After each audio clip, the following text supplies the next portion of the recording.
Bom, pessoal, hoje eu tô aqui com a Miriam.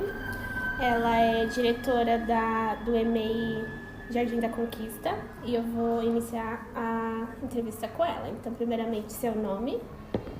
Miriam, Quantos anos atua na área? 23. Suas formações e especializações? Eu fiz pedagogia, né? A minha formação primeira é pedagogia e é uma especialização em gestão e alguns outros cursos afins na área que eu não vou conseguir me lembrar todos agora. Mas essa é a minha formação principal. Sua trajetória pela área da educação? Eu ingressei há 23 anos na EMEI, sempre trabalhei na educação infantil, no município de Várzea. Lá eu fiquei durante alguns anos. E aí, em 2008, ingressei aqui na Prefeitura de São Paulo, primeiramente no SEI. Trabalhei algum tempo no Centro de Educação Infantil. E há 2 anos e 3 meses estou aqui na gestão do EMEI Jardim da Conquista. Então, são 23 anos só na educação infantil. Uma palavra que te define? Perseverança, acho. E uma palavra que define a educação para você? Futuro. Vou começar as perguntas sobre gestão, tá? Certo. Na sua opinião, qual a melhor estratégia para garantir o envolvimento das famílias durante o período escolar dos alunos? Eu acho, essa é uma estratégia que nós temos aqui, é acolher, é trazer essa família para perto, é ouvir sem julgamento, né? É entender que as famílias são múltiplas, né?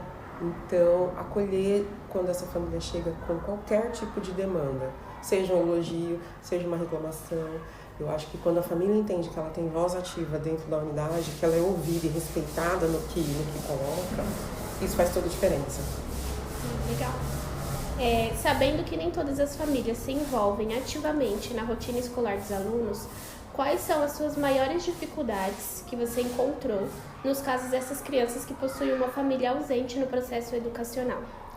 A dificuldade é principalmente com relação às crianças que têm alguma deficiência. Porque se a gente não consegue a parceria com essas famílias, essas crianças têm uma dificuldade ainda maior. Já tem uma limitação relativa à deficiência, e aí se a gente não consegue parceria com essa família, e quando eu digo parceria, eu digo ir atrás dos tratamentos que essa criança precisa. A gente sabe que o SUS é difícil, mas assim, não dá para desistir. Sim. Né? Porque a gente percebe que quando a família dá ouvidos ao que a gente fala, porque a gente não desiste, a gente chama, a gente insiste. Tem família que fica brava, mas assim, quando a família atende essa demanda, vai atrás, a gente vê um salto no desenvolvimento das crianças. Porque no final das contas é para eles isso, é pelo desenvolvimento da criança. Então a maior dificuldade é essa, quando a família é totalmente ausente, não quer comparecer. A gente tenta por todos os meios, tenta ligar, tenta marcar reunião, mas se a família se ausenta, aí a gente encaminha e pede socorro para os órgãos mais que estão acima, né? Sim. Pede socorro porque aí a criança sai prejudicada. E isso é tudo que a gente não quer. A gente trabalha para que todos tenham acesso e consigam permanecer. O foco na criança, né? Exato. Legal quando a gente consegue uma família que tem essa parceria, né? Acho que faz toda a diferença. Faz toda a diferença. Porque às vezes a gente ama a família entende, acha que meu filho tá dando trabalho para vocês, e aí fica bravo, eu vou tirar dessa escola. E a nossa preocupação é essa, não é no sentido de ficar bravo, porque assim, as questões da infância a gente está preparada para lidar. Os professores estão formados para lidar com questões da infância. Então, uma criança que é ativa, que sobe, que pula aqui da cambalhota, ela está em pleno desenvolvimento. Essa não é a questão. Mas a gente precisa de parceria para quando as coisas são além disso. Sim. Então, uma criança com 4 anos que não fala, não é normal. Então, não dá pra gente deixar isso, continuar isso passar. E aí, a gente precisa da participação da família. A gente consegue indicar os caminhos, mas quem tem que levar, não tem como eu pegar a criança, pôr no carro e levar no hospital, né, ir atrás de um fono. Aí depende da família, não tem, né, a gente faz tudo que pode, mas... Bom, a próxima. Comparando o sistema educacional de antigamente com o dos dias atuais, quais são as maiores dificuldades que encontrou para garantir a qualidade da educação? Eu acho que Eu acho que a gente esbarra sempre na mesma questão, que eu acho que é a quantidade de crianças. Isso não mudou, né? Antigamente a gente tinha a quantidade de crianças por sala. E isso ficou muito evidente para mim, eu estava na sala de aula ainda nessa época, foi o retorno das crianças para a unidade na pandemia. Logo depois, acho que no mês de 2021, esse processo foi retomando e nós retornamos num esquema de rodízio ainda, porque tinha que ter o distanciamento. Então, assim, voltavam poucas crianças por sala, porque vinha um grupo num dia, outro grupo no outro dia. E como os pais ainda estavam com muito medo, então acabava que a gente tinha no máximo 8, 9 crianças em cada sala. Então, assim, eu lembro que eu recebi no máximo 12 crianças, eu tinha uma turma de 24, e nessa época eu conseguia saber muitos detalhes das crianças. E pra gente em sala de aula isso faz muita diferença, né? No que você vai trabalhar, no que você vai fazer, no que você vai desenvolver. E assim, não vou ser hipócrita com você, que assim, numa sala de 30, a gente faz o possível para ouvir todos, a gente tem que ouvir todos, mas é muito mais difícil, é muito mais trabalhoso que com um grupo de 12. Sim. Né? O que você consegue desenvolver em uma semana com um grupo de 12, talvez você vai levar um mês com um grupo de 29. É completamente diferente. Então, eu acho que a quantidade de crianças por sala, ela é sempre um dificultador. E eu acredito, assim, em escola pública de qualidade, quando a gente ainda com 29 e com 2 ou 3 crianças com laudo em cada sala e algumas outras sem laudo, o professor ainda consegue fazer um trabalho bacana. Então eu fico imaginando, se essa quantidade de crianças fosse menor, então, aí o trabalho seria ainda mais excelente. Então... É algo que eu escuto bastante na faculdade, é sobre a quantidade de alunos em sala, que é surreal, assim. É muito grande. E agora, também, depois da pandemia para cá, deu um salto muito grande na quantidade de crianças com deficiência. Então tem muitas crianças que desenvolveram não, né? Muitas crianças dentro do espectro autista, com TOD. Então, assim, muito grande mesmo. Então, assim, nós recebemos algumas com laudo, que na matrícula a mãe já sinaliza, mas muitas crianças que a gente vai percebendo sinais aqui. Então, em todas as salas, se você entrar hoje, não tem uma sala que não tem criança com deficiência. Então, às vezes tem 2, 3 com laudo e outras que estão em investigação. Então, é um número muito grande. Para o professor ter que lidar com essa criança que precisa estar dentro da sala, a gente não trabalha com inclusão só de faz de contas. A criança precisa estar incluída no contexto, com a turma dela, com o professor dela, precisa fazer parte da unidade. Mas essa quantidade torna isso muito mais difícil. É muito mais pesado para o professor, por mais que ele seja bem intencionado, capacitado. Bem intencionado não, capacitado, né? Por mais que ele seja um bom profissional, dificulta muito. E isso há 20 e tantos anos atrás era assim, hoje não mudou nada. Permanece. É algo que está estagnado, né? Não melhora, infelizmente. Quarta pergunta: quais são as estratégias utilizadas para motivar a sua equipe diante dos desafios que aparecem na rotina escolar? Olha, a gente sempre procura, principalmente nas reuniões de formação e tal, é buscar olhar para as potencialidades das crianças.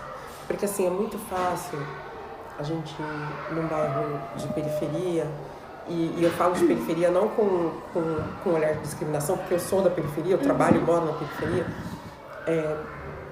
é muito fácil a gente olhar para as crianças com um olhar de piedade, de que daqui não tem nada mais além do que eles já trazem. E é esse olhar que a gente tem que combater. As crianças, elas são capazes.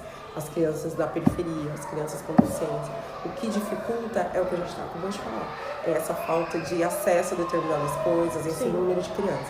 Mas a gente não pode perder nunca o olhar para as crianças de que elas são capazes.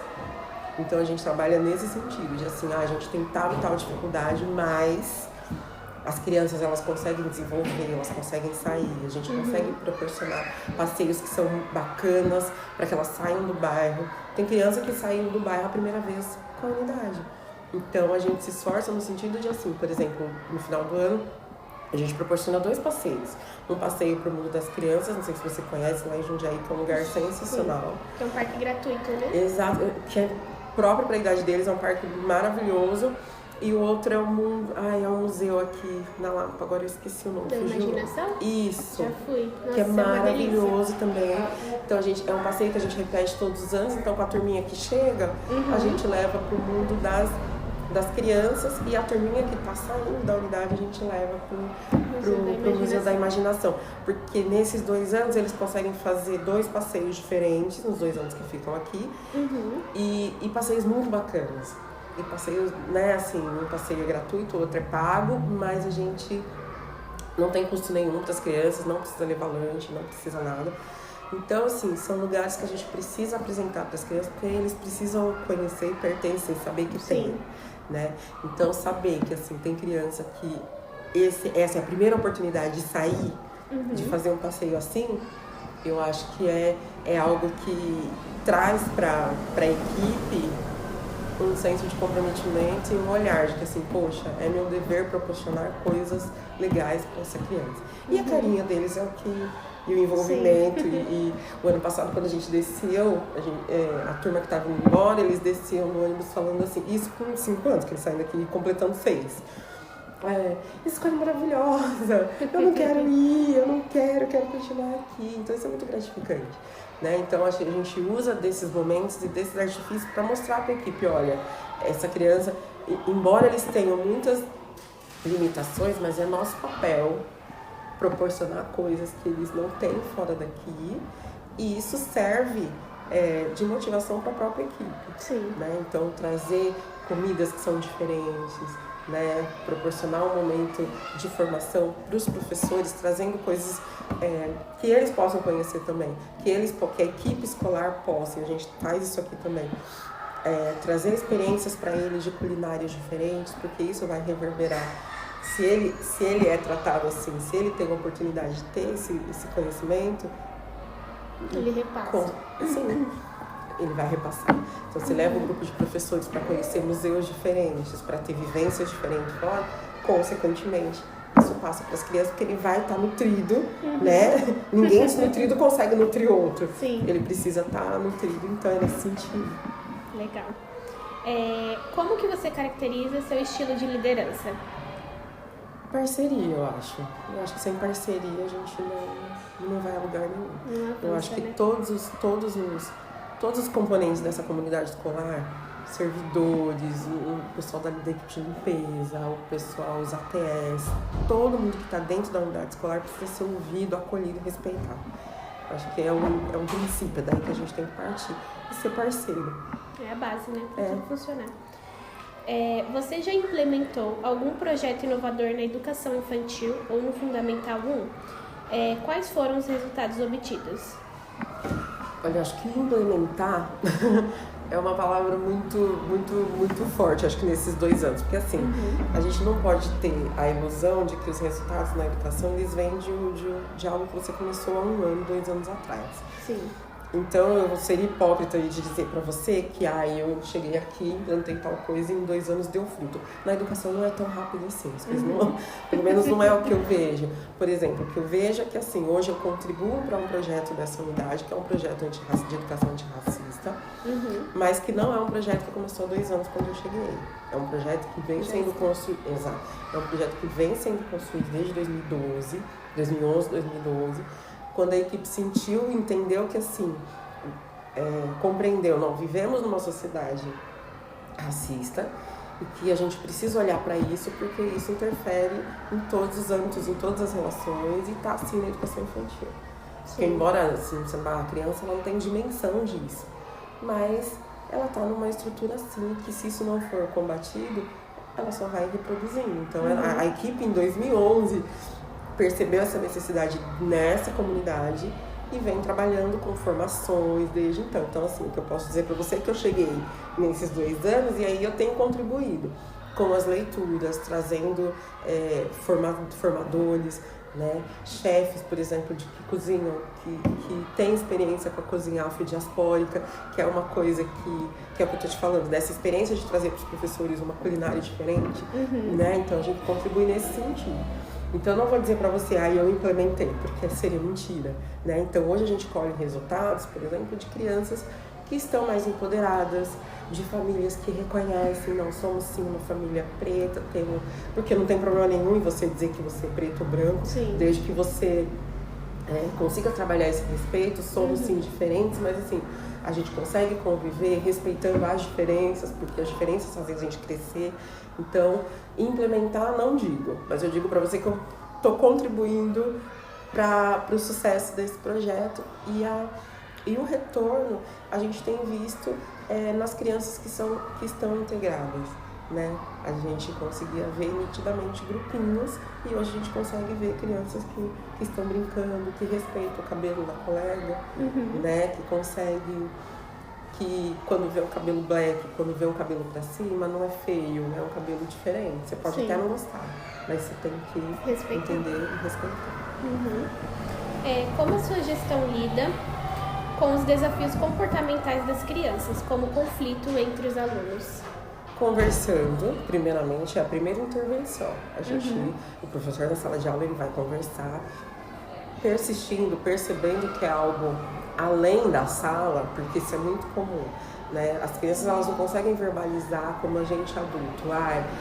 Eu consigo, por exemplo, dizer para você, eu tô aqui, eu tô irritada hoje por conta de uma situação que aconteceu fora, né? A gente adulto consegue perceber, as crianças não.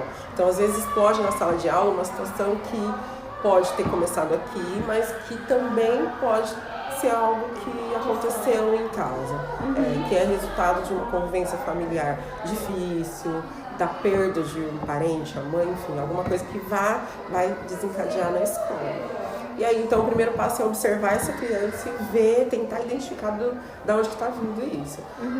E comunicar a família. E aí, a gente vendo que é algo que não se resolve aqui, aí a gente vai chamar a família para conversar, colocar como que está essa criança, a gente está percebendo isso, o que está acontecendo. Normalmente, em 99% das conversas, a família chega aqui e diz, não é assim que acontece. Não, meu filho tá batendo. Não, isso não acontece aqui. E começa numa negativa. Daí 40 minutos de conversa depois, mas olha que o pai foi embora, que a mãe começou a trabalhar, né? Era uma mãe que às vezes ficava o tempo todo, mas aí começou a trabalhar e a criança tá com outro cuidador, então vem pra escola, vai pra casa de outra pessoa, depois, tudo isso, todas essas coisas que por mínimo que possa parecer, elas influenciam no comportamento da criança e a criança não vai saber verbalizar. Sim. Ela vai aparecer um comportamento choroso, não quer ir pra escola, não quer entrar. Era uma criança que desenhava muito bem, mas de repente começou a rasgar folha, sabe? Que tá lidando com os sentimentos, né? Então acaba saindo de outras formas. Porque vai sair de alguma maneira. Nós adultos somos assim, quando a gente ignora as nossas emoções, de alguma maneira ela vai aparecer. Ou vai ser numa pressão alta, ou vai ser numa dor. De alguma maneira ela aparece. E nós com as crianças não é diferente. Então é a conversa, é o diálogo. Eu falo assim, o que a gente mais faz aqui é dialogar e a observação dá pra gente identificar de onde está vindo esse comportamento. E aí apontar pra família um caminho. Talvez precise de uma avaliação psicológica, de uma avaliação, né, de um profissional que vai te dar outros caminhos. Quais são as estratégias para criar um ambiente acolhedor e inclusivo para todas as crianças? Olha, você fala no caso das crianças com deficiência, né? Acho que mais especificamente. Porque assim,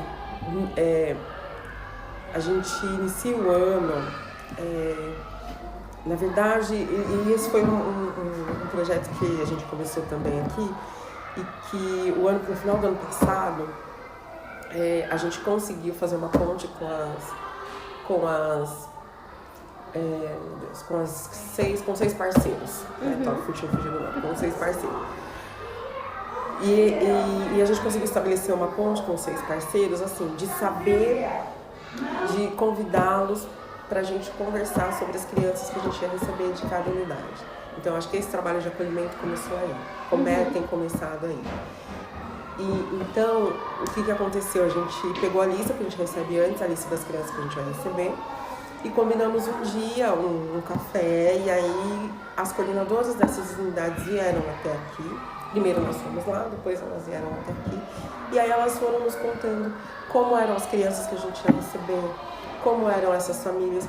E isso é assim, isso é primordial para a gente saber qual é a criança que a gente está recebendo, que tipo de professor é melhor para essa criança.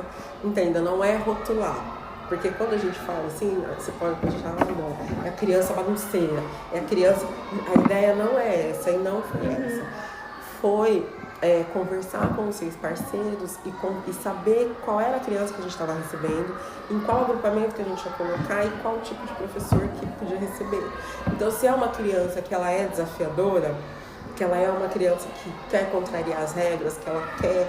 Se você é essa criança, ele não pode ter um professor que é muito... tranquilo. Ele precisa de um professor que seja mais enérgico, né? Que vá saber respeitar essa questão da liderança, da criança questionar, porque isso não é um problema, mas que consiga impor limites, porque são necessários, né? Então, o nosso trabalho, o ano passado deu muito certo, e no final do ano passado deu muito certo, pra gente conseguir encaminhar essas crianças pro professor que a gente entendia que era bacana. Isso para todas as crianças. E em relação às crianças com deficiência, é um projeto dessa unidade também, a gente já sabe as crianças que vêm com deficiência. Quando a mãe sinaliza na matrícula, então a gente já sabe. Então a gente costuma no mês de janeiro chamar essas famílias para conversar. Então a gente marca uma reunião individualmente com cada família das crianças com deficiência, e aí a gente pergunta delas se a criança já tem laudo, se tem um tratamento, quantas vezes por semana faz, pra gente conhecer dessa criança, como que foi a passagem dessa criança pelo SEI. Evidentemente que a gente recebe um relatório do SEI, de todas as crianças, isso de todas. A gente recebe o relatório que foi produzido lá, e como a gente está estreitando esse laço com o SEI, então a gente consegue ter a visão do SEI, de onde essa criança veio, e a visão da família, né? Que é o que a gente entende que deveria acontecer em todas as unidades, inclusive nossa, quando essa criança vai para o fundamental. Sim. Porque o integral é isso, a gente precisa ter esse movimento, porque a criança é única e ela está na rede.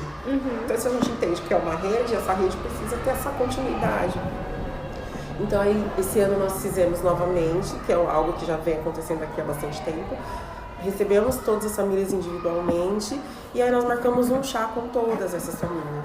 E foi assim, a gente fez um chá com todas essas famílias, então eles puderam se conhecer, daí a gente trouxe uma profissional que é da rede também, que veio contar da experiência dela, de mãe de criança atípica, e que conseguiu todos os tratamentos pelo SUS, que é a maior dificuldade, né? Que conseguiu dar essas orientações, olha, faz isso, vai em tal lugar que é legal, não desista.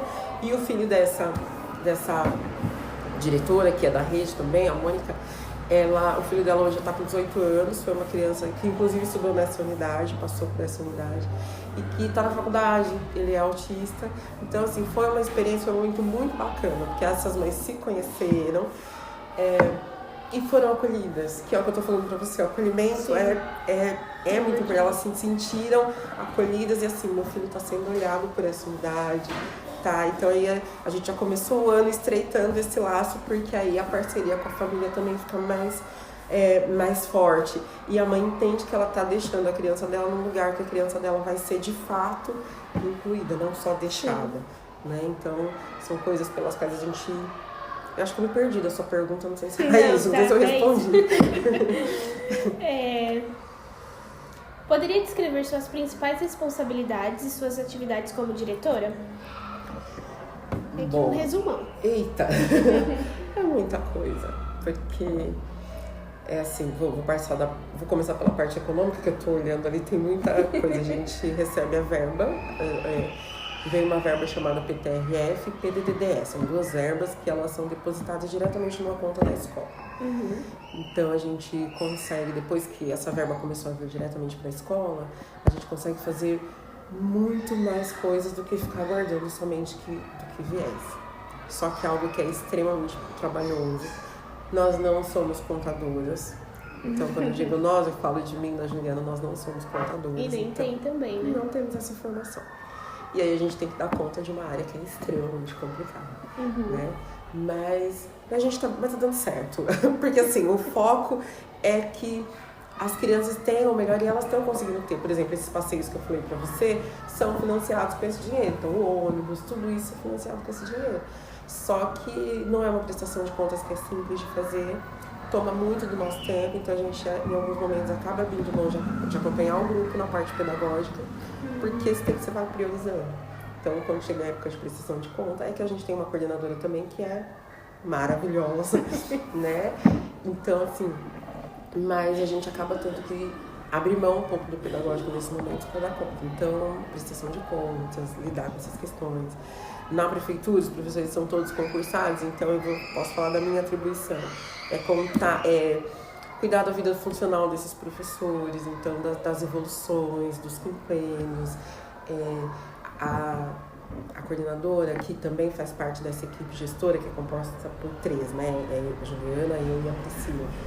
Então, o trabalho acaba sendo dividido assim. Então, a questão, por exemplo, de bens patrimoniais, a questão da vida funcional, a matrícula, o TEG, que é o transporte escolar gratuito. Na EMEI a gente não tem o secretário, a gente tem a Paloma, que é alguém que dá, que também é uma super ajuda, é uma profissional excelente, mas a gente tem que estar junto. Então, encaminhar as questões das crianças que estão sofrendo algum tipo de maltrato, que é crime, então a gente precisa estar atento a isso. As crianças que não estão vindo. Uma série de coisas. Uma série de coisas. O contrato, por exemplo, da prefeitura tem agora a equipe de limpeza e a equipe da cozinha são equipes terceirizadas.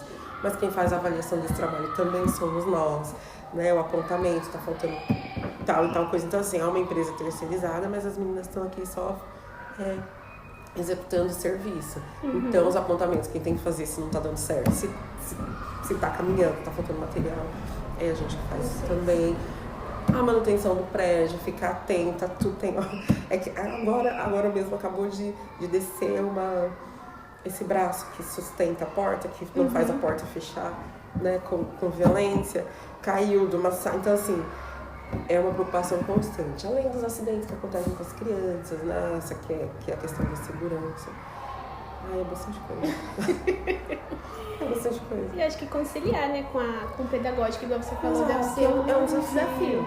Porque, por exemplo, hoje mesmo, eu não estaria aqui, hoje eu teria que estar numa reunião lá no céu, mas como tem uma pro readaptada que é muito bacana também, profissional muito boa, então ela foi nessa reunião e aí eu consegui ficar aqui na unidade para dar encaminhamento para outras coisas, porque tem uma outra reunião à tarde. Então, assim, são demandas que não param. E no meio tempo, é o atendimento para a comunidade, que é o que a gente sempre fala. Eu tô aqui, se a sua família chegar aqui às 7 da manhã, tem alguém para atender. Se chegar às 19, tem alguém para atender. Então, é uma coisa que a gente preza muito, é estar presente na unidade. Sim. Porque, assim, eu sou gestora para estar aqui, né? Mas, assim, são muitas coisas para conciliar. É a André que chama para uma reunião, é a formação que tem que estar em tal lugar. Então, assim, e aí acaba que o pedagógico, que é o que a gente deveria estar somente com essa preocupação, vira mais uma preocupação. Deveria ser a preocupação principal e única, mas é mais uma coisa, né? E aí, à medida do que dá, a gente vai, que é o que eu estou te falando, a gente vai priorizando algumas coisas. Então, na época que eu tenho que fazer a prestação de conta, aí o pedagógico fica. Na hora do pedagógico, a gente deixa outras coisas de lado. Também, né? Essa parte burocrática sempre tem prazo para entregar, então, não tem que correr, né? Tem. Normalmente tem prazo para entregar, mas assim, acontece, não é raro, como dizer, é raro, mas acontece muito, do e-mail chegar, tipo, na segunda-feira para você responder até quarta, meio-dia. Meu Deus. Isso acontece. Né? Mas e aí é o se vira nos 30, né? É o se vira nos 30. A 10ª pergunta. Quais estratégias são utilizadas para você e sua equipe sempre se manterem atualizados sobre as tendências e inovações na área da educação, buscando trazer novas perspectivas para a prática pedagógica da escola? Aí é estudar, não tem jeito. Formação continuada, né? É estudar, é formação continuada, não tem jeito. São cursos, trazer os formadores. Essa semana mesmo, na sexta-feira, a gente teve reunião pedagógica, e aí a gente conseguiu comprar um livro para cada um. Que foi esse daqui. E assim, e quando eu digo para cada um, não só para os professores, porque a gente entende que todo mundo que está dentro da unidade é educador. Sim. Querendo ou não, você pode estar limpando, mas nesse momento da limpeza você é educador. Sim. Né? Então, assim, é investindo em leitura, conversar, tendo esse espaço. A gente costuma também ter um momento de de conselho, a gente coloca esse nome de conselho, mas não é esse o nome, mas assim, no momento que os professores vão preparar um relatório, por exemplo, das crianças, a gente consegue deixar um dia para cada trio de professores para eles sentarem e conversarem sobre aquela turma. Então, às 4 horas que eles estariam em sala de aula, a gente garante que o professor estará lá para a criança não ser prejudicada, mas esse professor tem um momento de sentar com o colega, porque as crianças mudam muito de comportamento, sabe? Porque às vezes eles respondem ao professor de um jeito e ao professor da ponta de outra maneira, porque aqui são 2 turnos de professor com a mesma turma de crianças, você sabe, né, como que funciona o Enem. Então, e a gente garante que eles consigam sentar, conversar, ter essa escrita do percurso da sala, tudo isso é formativo, tudo isso faz parte, então tudo isso é estratégia, né? Troca, né, de experiência. Exato. E a última pergunta, se você pudesse dar um conselho para todos os futuros professores e professoras, qual seria? Bom, primeiro, esteja certo de que é isso que você quer. Procure formação. A coordenadora aqui na escola tem uma fala que ela diz assim: nós professores, nós escolhemos não sair da escola. Sim. Então, se você escolheu não sair, não tem outra opção a não ser estudar. É ter formação. Então, se você não tem isso, e se a escola que você está não te proporciona isso, procure, porque isso é necessário. Não tem como a gente ficar alheio às novas tecnologias, né? A legislação que traz coisa. A legislação ela não cai do nada, ela não vem do nada, ela vem do estudo. Sim. A gente pode até não concordar, mas até para discordar, você tem que saber do que você está falando. Sim. Você tem que estar informado, você tem que saber do que você está falando. E assim, não venha com essa ilusão. Essa semana eu recebi uma estagiária e ela, porque eu amo.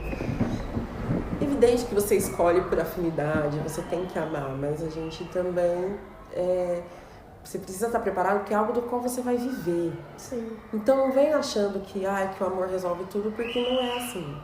Você precisa desse dinheiro. Então ter essa consciência de que assim, eu vou desenvolver um trabalho não pensando somente no dinheiro, mas o dinheiro também é importante. Então vá atrás da formação, preste os concursos, se prepare para estar em sala de aula e se prepare para a luta. Porque as conquistas que a gente tem hoje, eu falo de alguém que está há muito tempo na Prefeitura de São Paulo, é fruto de luta.